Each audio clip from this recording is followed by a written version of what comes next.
to assassinate us. They are here to kill us because we are black. Have been shot twice through the car window. The officer then appears to exit his car, walk over, look at Small, tuck his gun into his pants, walk back to his car, and call someone as Small lay dying just a few feet away. The aftermath of the video shows the person who shot him, the cop, acting very nonchalantly, which is not very indicative of somebody who feels threatened. Manny Gomez is a former FBI agent and security expert who watched the video, which seems to contradict what NYPD sources initially said happened. Those sources claim that Small pummeled the officer through his car window, and when Isaacs shot Small in the head and chest, he was acting in self-defense. The video is grainy. It kind of happened so fast, it would be difficult to believe that the person was being punched. Isaacs was on his way home after a shift at the 79th Precinct in Bed-Stuy when the incident occurred just after midnight Monday. According to Small's girlfriend, Small became enraged and approached Isaacs' car because he thought he had been cut off. Somebody approaches your vehicle, you roll up the windows, you drive away, you do something else, but your firearm is your last resort. In a statement, Attorney General Schneiderman said, "I am committed to conducting a full, fair, and independent investigation of this tragedy and will follow the facts and evidence, including this video evidence, wherever they lead." As we see, it's one lie after another lie after another lie. I'm personally going through situations that is a whole big lie. Dead serious.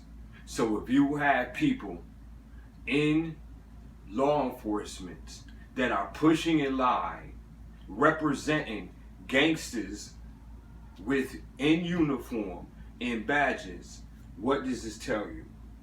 We have suffered all the day long. We have been in exile all the day long, out of place from out of everything and every atrocity that lays around us. We don't even have to do anything and we still getting killed off. We don't even have to do anything and they're still going to find a way to throw you in jail. We don't even have to do anything and they'll still find a way to lie, because that is the characteristics of Satan, by Satan, that they do, that is of Satan.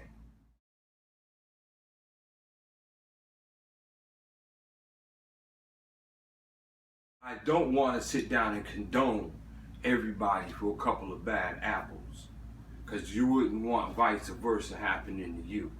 So my whole thing is this: if you peep out the news, they'll sit down and talk about the atrocities that have happened to these young black men, our family, and then they'll promote even more. Now, don't get me wrong, I pray and hope fast for every officer and their family just as equal as I do for every one of my family members and people that have died here, now, and in the past.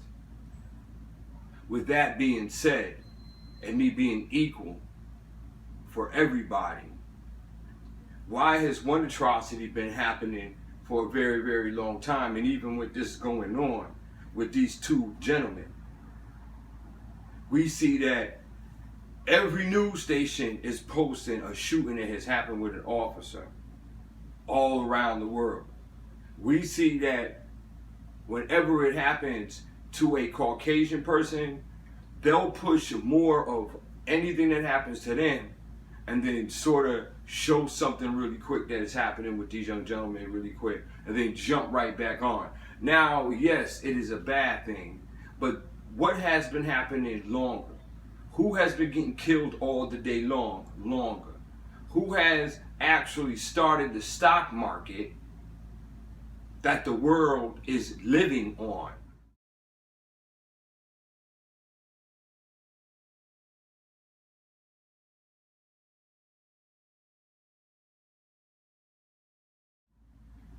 And been killed by that stock market as bondsmen and bondswomen all the day long. And if you didn't know, you need to brush up on your history, because it's a shame how all the vaccines and the polio vaccines that have saved all these races and nations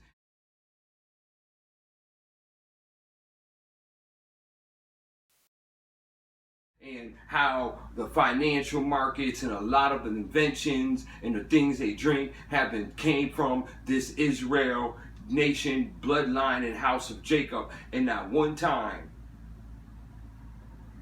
have they even tried to sit down and make a change. Show it for a little while. Give you the illusion and the perception that you are doing something when you protest, because you're just wasting your energy, because every protest never makes any change. And any initiative that is pushed never has an outcome for anything good that made a difference anyway. And I'm not trying to put Obama down, but how many initiatives has he pushed that has actually helped you financially to get yourself together and out of this oppression? Do the math. But when something happens with Sandy Hook or anything else, they'll talk about that for about 5 years. Am I causing a separation? No, I'm not. I'm giving you the truth because I'm about the truth. Open up your eyes in order to see the truth, because you cannot even get into heaven if you're not a part of this truth and know this truth. Because how can you sit down and think that grace is going to get you so far and believing is going to get you so far if you do not take the characteristics and understanding of the one true God? So hold peace, hold fast, and hold love. For we find strength within faith by the Lord thy God, in the Messiah who died on the cross for us. They are here to assassinate us. They are here to kill us because we are black.